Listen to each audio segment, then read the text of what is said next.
Welcome everybody to an overview of lung cancer. I am Dr. Joshua Morales. I am one of the local hematology oncology physicians, and it's my pleasure to do an overview of lung cancer for you today. So we're going to go ahead and get started. So some of the objectives of today's talk are, first, we're going to go ahead and review the epidemiology of lung cancer. Then we're going to discuss, in general, the staging of lung cancer, stage 1, 2, 3, 4, and really what that means. One of the big take-homes I have is hopefully you're going to learn some of the data for the screening for lung cancer, and in particular, low-dose screening CT scans. I want you to develop an appreciation for molecular testings in patients with lung cancer. And we're going to review the basic principles of immunotherapy. In order to talk about lung cancer, I'm going to go ahead and introduce you to a patient. And this patient's name is Judy. Judy is a 56-year-old female. She has absolutely no past medical history, and unfortunately, she presented to the emergency room after a seizure. A CT scan of her head was done, and unfortunately, this showed a dominant mass in the brain. And what followed was CT scans of the chest, abdomen, pelvis, showing a large lung mass, as well as lesions in the kidney and the liver. So her picture is concerning for what's called metastatic lung cancer. So let's go ahead and take a step back and let's discuss how common is lung cancer. Well, this data was taken from the SEER database, and if you Google lung cancer and SEER, you'll get something very similar to this. But what this is the number of estimated new cases for 2022 of a variety of different cancers. So breast cancer is by far the most common, and this is 287,000 people and accounts for about 43,000 deaths. So a lot of new cases, but not as many deaths. Prostate cancer, which is the most common cancer in men, is about 268,000, accounting for 34,000 deaths. I'll go ahead and highlight lung cancer, which an estimated new cases of 236,740. And what you'll see is that unlike breast cancer and prostate cancer, it actually accounts for 130,000 deaths estimated in 2022. So let's look at this in a little bit of a different way. So if we're looking at this pie graph is all cases of cancer, lung cancer accounts for 12.3% of new cancer diagnoses. However, it accompanies 21.4% of cancer-related deaths. If you dive into this a little bit further, what we find out is that actually lung cancer is the leading cause of cancer-related deaths in men and women, which I think this is a big take-home point. Next, if you go ahead and add up the amount of deaths in prostate cancer, breast, and colorectal cancer, the estimated total deaths is around 130,000. Lung cancer itself accounts for about 130,000 cancer-related deaths. So we need to do better when it comes to lung cancer diagnosis and hopefully get them into an earlier stage. So I've used this word staging of cancer a couple times, so that's where we're going to go towards next. So let's talk about stages of lung cancer. What this is a pie graph, and we're going to do a little bit of a game here, but one of these graphs represents metastatic disease, so one of the pieces of the pie. Another one represents lymph node positive or regional disease. One of them represents localized disease, meaning just in the lung. And I'm going to go ahead and tell you that yellow piece is unknown, some data that we just don't have. So go ahead and take a minute or a few seconds to decide which one do you think is metastatic, which one do you think is localized, and which one do you think is regional. I'm going to give you 5 seconds. 1, 2, 3, 4, and 5. Well, here it is. 55% of individuals with lung cancer unfortunately present as metastatic disease. This is way too high, and this is actually down from about 57% just a couple of years ago. Regional means that you have the mass and it's moved to lymph nodes is about 22%.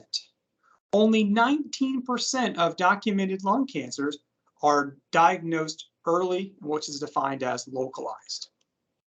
Well, does the stage of the cancer really matter? Well, actually, it really does. So this next slide here is the 5-year relative survival. On the far left, this dark green, and let me go to a laser here. On this right here is our localized. We have 61.2% of individuals with localized disease alive at 5 years. This drops off significantly when we get lymph node involvement to 33% at 5 years, and then those stage 4 patients that are 55%, the 5-year overall survival is 7%. So stage really does matter. So what we're trying to do is get more and more people that are localized, or not to have cancer at all, but diagnose these people earlier because there's a better overall survival. And how do we do this? Well, we're going to do this with lung cancer screening. So lung cancer screening is a very exciting thing, and some of the guidelines just changed recently. So we're going to determine if you are a candidate for lung cancer screening. So first things, are you between the ages of 50 and 80? If yes, we're going to go to the next box. Do you currently smoke, or have you quit smoking in the last 15 years? If you answered yes to those, then we're going to go down to number 3, and we're going to calculate your pack years. So you take the number of packs of cigarettes you smoke per day, half pack, 1 pack, 2 pack a day, versus the number of years you smoked. If that number is greater than 20, you are a candidate for a low-dose CT screening. So let's do an example. Let's say that Judy earlier was a heavy smoker and she smoked 1 pack per day for 25 years. She would have a 25 pack year history. If she smoked a half pack per day for 40 years, she would have a 20 pack year history. So this is why this is the criteria for lung cancer screening. So what are some of the advantages of low-dose CT scans or lung cancer screening? Well, here's what we have.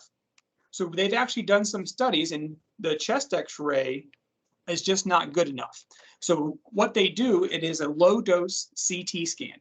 And a low-dose CT scan provides more detailed imaging than traditional chest X-rays, and can sometimes detect things less than a centimeter or even a few millimeters in size.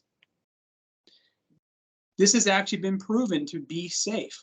Low-dose CT scan gives off 90% less radiation than a conventional or a regular CT scan, and furthermore does not require any of that contrast. Contrast is the stuff that they put in your IV and makes you feel warm and tingly all over and kind of makes you feel like you're peeing yourself. Number 3, it's fast. A low-dose CT scan usually takes less than 10 minutes, and images can be taken during 1 single breath. And it's more accurate. So we're getting better and better images, and when we get these better images, it has now been proven that people can live longer, and we're finding more and more lung cancer. So we're going to dive into some of the data here. So why do we do this lung cancer screening? Well, the National Lung Cancer Screening Trial was done, and here are some of the results. And they compared CT scans versus chest X-rays. And what they found was there was 20% fewer lung cancer deaths in those screened with low-dose CT scans versus the conventional chest X-ray. Furthermore, the all-cause mortality, deaths due to anything, was decreased by 7% in those that were screened with the low-dose CT scan. So low-dose CT scans, get your health screening, get your lung screening, because they can save lives. All right, so we had this patient. So let's go back to Judy. I went off on a little bit of a tangent. So unfortunately, Judy is diagnosed with lung cancer. In today's day and age, this is not enough. we need to know a lot more about her cancer. So the first thing that we find out is that whether her cancer is a small cell cancer, which occurs about 15% of the time, or is this a non-small cell lung cancer? So we're going to spend a little bit of time on small cell cancer, but most of our time is going to be spent on non-small cell. So small cell is staged in two ways. There's an extensive stage, meaning that it's metastatic and we don't have the ability to go for a cure. And then there's limited stage. A limited stage is that it falls in one radiation field and that we're going for a cure. The extensive stage is often treated with chemotherapy and immunotherapy, and we're going to talk, sorry about that, we're going to talk about immunotherapy here in a little bit. And unfortunately, the median survival of somebody with extensive small cell lung cancer is right around a year, and the 5-year overall survival is only 2%. We compare that to limited stage small cell lung cancer, where we have the ability to go for a cure. So we do a pretty aggressive thing where we actually take the chemotherapy and we add radiation to it. And the radiation and the chemotherapy work together to try to kill the cancer.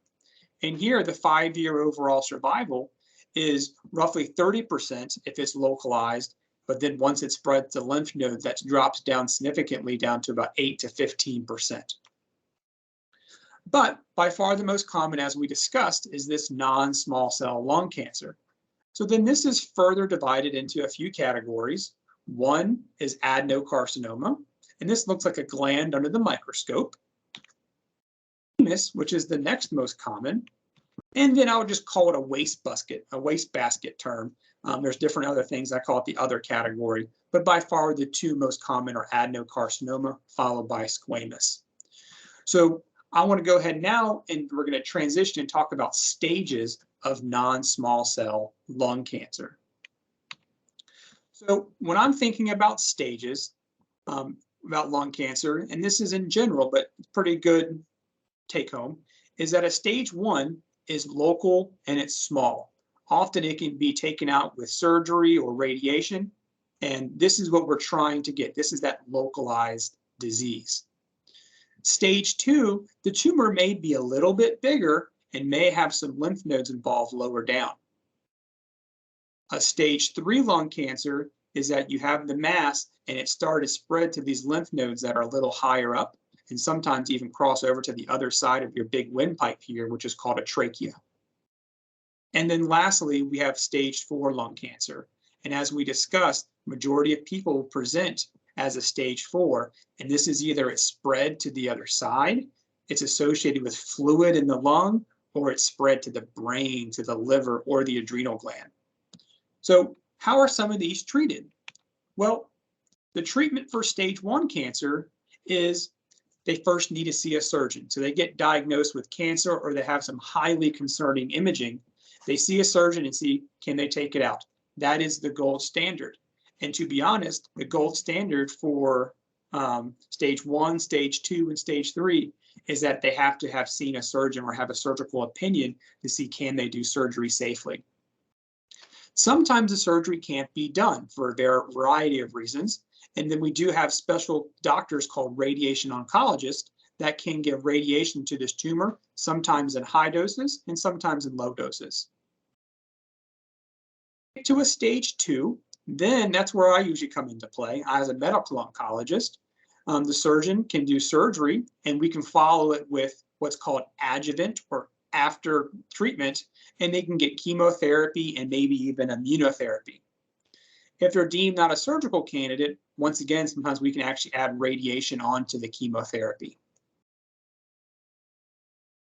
Stage 3 cancer is, once again, they'll see our friendly cardiothoracic surgeon. And then if they can get surgery, then hopefully we can give them some adjuvant chemotherapy, meaning chemotherapy after the surgery. And then if they're a candidate, we'll give them immunotherapy, which we're going to talk about. Sometimes when the disease is multiple lymph nodes are involved, we don't do surgery and we do chemoradiation, which is chemotherapy and radiation together. And there is some data where we can actually give them immunotherapy for a year afterwards. But unfortunately, as we discussed, 55% of people present as metastatic. So let's go ahead and go back to Judy. So as we decided, we were concerned that Judy had metastatic cancer. So Judy underwent surgery and unfortunately was diagnosed with stage 4 or metastatic adenocarcinoma of the lung. So what do we do now? Well, unfortunately, after we're diagnosed, there's a lot of hurry up and wait. And this is where a little bit of the waiting comes into play as she's healing from her surgery. And one of the things that we're waiting on is that we have to do special tests on her tumor because everybody's cancer is different. So what this is a pie graph, and it seems like I'm doing a lot of pie graphs today, but they took a bunch of people's lung cancers and they tested them for particular mutations that can make the cancer occur. So about 36% of them, we can't find a mutation, but sometimes we find a mutation such as KRAS or KRAS that occurs 25% of the time. There's EGFR mutations at 15%, ALK, MET, ROS1, BRAF, HER2, MET, RET. And the reason that these are so important is that as we're getting more and more, as we get more and more molecular studies, we actually have drugs that can target these. So in the second line setting, we have a pill that can attack some of these mutations. We have a pill that can attack EGFR mutations sometimes, pills that can attack ALK rearrangements, MET, ROS, BRAF, RET. And while all of these are rare, maybe a couple of %, but it is worth doing because the response rates can be pretty high and they can be tolerated very well. And we're going to review that on the next slide. So as we discussed, metastatic non-small cell lung cancer, Judy has adenocarcinoma, and we're in this waiting game. So this is some of this alphabet soup, as I call it. So in clinic, I usually write all this down and we kind of go through it one by one. But I'm going to highlight these ones that are in purple, yellow, and blue. The rest of these are just as important. We're just going to highlight a few for the purposes of this talk. So the purple one is an EGFR mutation. And when people have an EGFR mutation, there's actually a pill that is called osimertinib, and the brand name is called Tagrisso. And when they got this pill, it's tolerated very, very well, and the overall survival is north of 3 years. So overall, tolerated well and good survival. The ALK mutation, well, the ALK mutation, there's a brand name, the generic name is called alectinib. And when you have this ALK mutation, with a pill, the 5-year overall survival was greater than 60%, which is unheard of in lung cancer. And we're getting better and better at this. And then we have ROS1, still not as common, but when you do have a ROS1 rearrangement, there's pills that we can target. And then the response rate is 70 to 80%. And then the median overall survival is north of 4 years. So this is why it's so important to wait on these tests and sometimes even do extra biopsies if we cannot get the test that we need, because if we have one of these, quality of life can be improved as well as overall survival.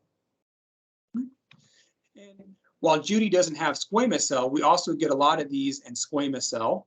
And they're not present as much, but we're getting them more and more often, especially as we have better testing techniques. So once again, let's go ahead and go back to Judy. So unfortunately, all of her molecular tests have come back negative with one exception. She is found to have a high expression of a protein called PDL1. So she meets her friendly oncologist and they recommend a medication called pembrolizumab. All right, and the brand name here is Keytruda, and unfortunately, they're very, very good at advertising, but the drug really works. So the doctor explains that this pembrolizumab is a type of immunotherapy. All right, so let's go ahead and take a bigger step back. And what I want to do is I want to talk about different types of anti-cancer therapies. And when I'm thinking of anti-cancer therapies, I like to think of this as an umbrella. We have lots of different spokes of the umbrella. So one of the big spokes is our traditional cytotoxic agents, or regular quote unquote chemotherapy. And we still use this on a regular basis and do use it on lung cancer. Another spoke of the umbrella is the molecularly targeted agents. So we talked about some of these, the EGFR drugs, the ALK drugs, where we're actually targeting a particular mutation. We use a lot of different hormonal therapies, not in lung cancer, but we use this in prostate cancer and breast cancer routinely. There's a whole entire class of drugs called monoclonal antibodies that are directed against certain mutations or certain proteins on drugs. This is not used as much in lung cancer, but it is very well could be in the future. And what we're going to talk about here is this immunotherapy. This is what Judy has been recommended. And in particular, we're going to talk about these immune checkpoint inhibitors. So what is immunotherapy? Well, there's a lot of different types of immunotherapy, and you'll see them all over TV. I'm going to put some of the big ones up here, but there's more and more coming out every day. So one of the ones you'll see us use often with chemoradiation is a medication called Imfinzi or durvalumab. There's another one that is called nivolumab, and the brand name is Opdivo. You have atezolizumab or Tecentriq, ipilimumab or Yervoy, and the one that has been recommended by Judy's oncologist is pembrolizumab, or also called Keytruda.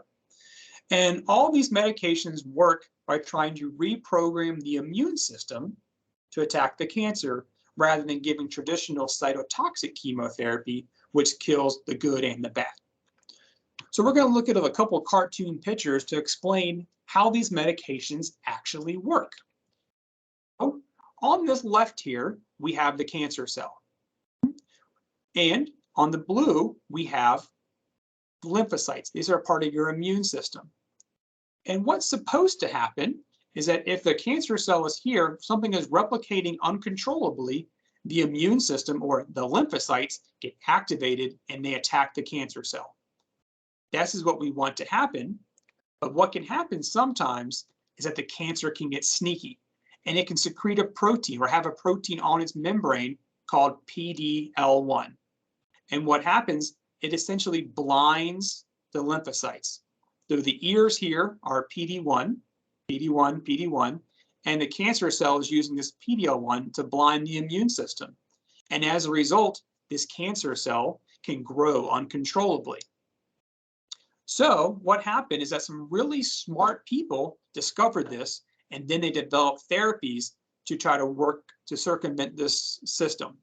So this right here is an example of nivolumab or pembrolizumab. It binds to the ears on the lymphocyte. All of a sudden, this PD-L1 can't bind. The lymphocyte wakes up and attacks the cancer cell and hopefully gets rid of it. So this is the entire idea behind this immunotherapy, is we are unblinding the immune system to attack the cancer cells. Some people thought a little bit differently, and they said, well, rather than binding on the ears of the lymphocyte, what if we just bind over here on the ligand? And this is an example of how atezolizumab works. So that is how the medications actually work. What does the data actually show? I'm not going to give you an exhaustive list. I highlighted 4 trials here just so we can show you that these medications do make a difference. One of the first big trials that came out, you'll see here, is KEYNOTE-24. So what they did here is they took this pembrolizumab and they took people who had a high PD-L1 expression, more than 50%, like Judy, and they compared them to just get traditional chemotherapy. And when they did this, quality of life was much better, but also they lived longer. So in the pembrolizumab arm, the overall survival was 30 months in comparison to 14.2 months in the chemotherapy arm. So then they got a little greedy, and what they did, this is the KEYNOTE-189 trial, and they took all PD-L1 population, 0%, 1%, all the way up to 99%.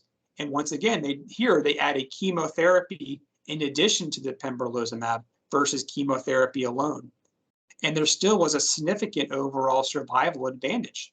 So this was about 10 months. And remember that a lot of people in here got chemotherapy first and then got immunotherapy afterwards. So there's a benefit of giving it up front.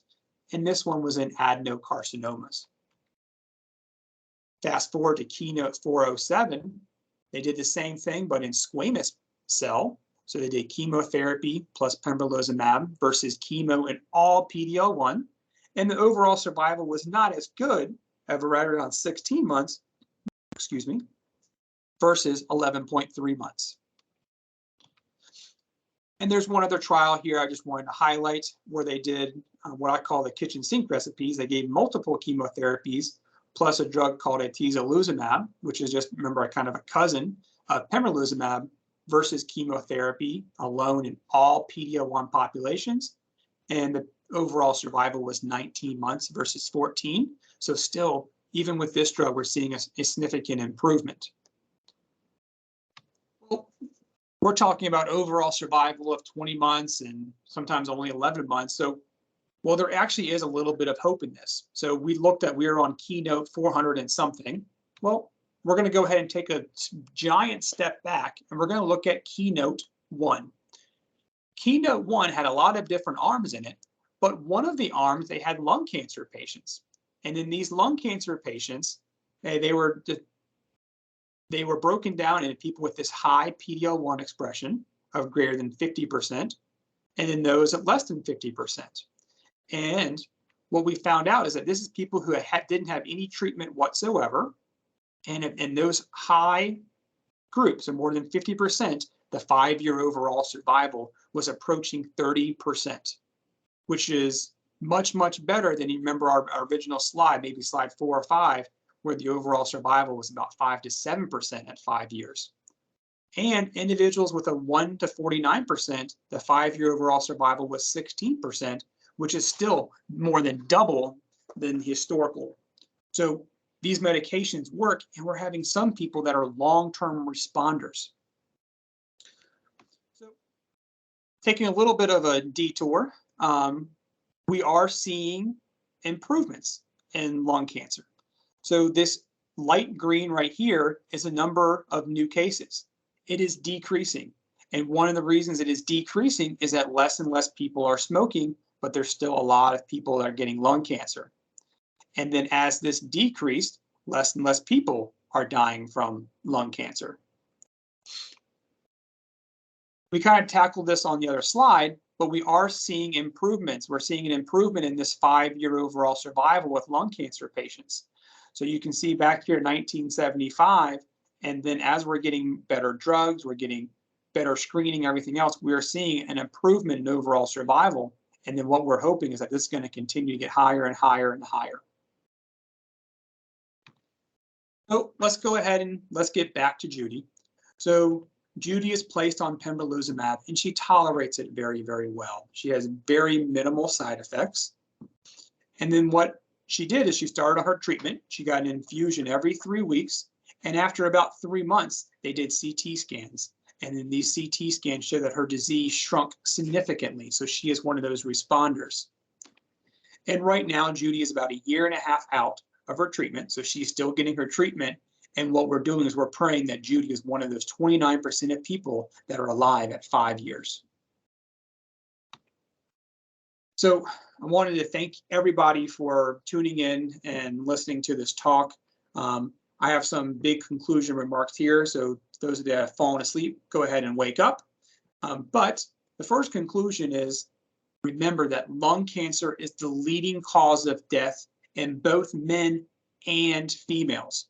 So remember that breast cancer is the most common cancer, and prostate cancer is the most common cancer in men, but lung cancer is the leading cause of cancer-related deaths. How can we improve this? We need to screen more people. In addition to stop smoking, we can do this low-dose CT screening. And this is an option for the following people.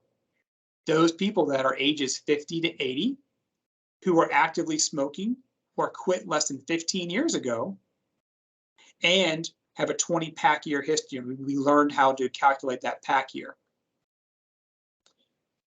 Why is that important? Because what we have proven is that with a low-dose CT scan, it actually results in a 20% reduction in lung cancer-related deaths.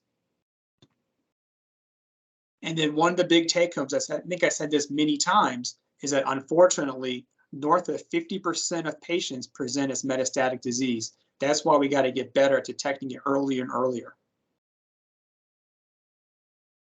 And then we talked a little bit about the molecular studies, and then we need to appreciate that every patient's cancer is different, and individual treatment plans are made based on a wide variety of testing, from that alphabet soup to that PD-L1 to perhaps even different histologies or different types. And lastly, we have come a long way in lung cancer treatment, but we really have a long way to go. This is one of my favorite slides here. Is, we have this immunotherapy that's coming in and hopefully going to kill the cancer cells, but we are a large team here. We have the chemotherapy still as the background. We have our targeted therapies. In addition to the medical oncologists, we have our surgeons that come in and hopefully can resect these early stages disease and hopefully not need a lot of these medications. And we have our friendly radiation oncologists that can help in early stage, but also help with symptoms. With that, I really want to thank you for your attention. It's been an absolute pleasure to give this talk. Here's my email. Feel free to email me or give me a call with questions. And I hope you have a great rest of your day. Thank you.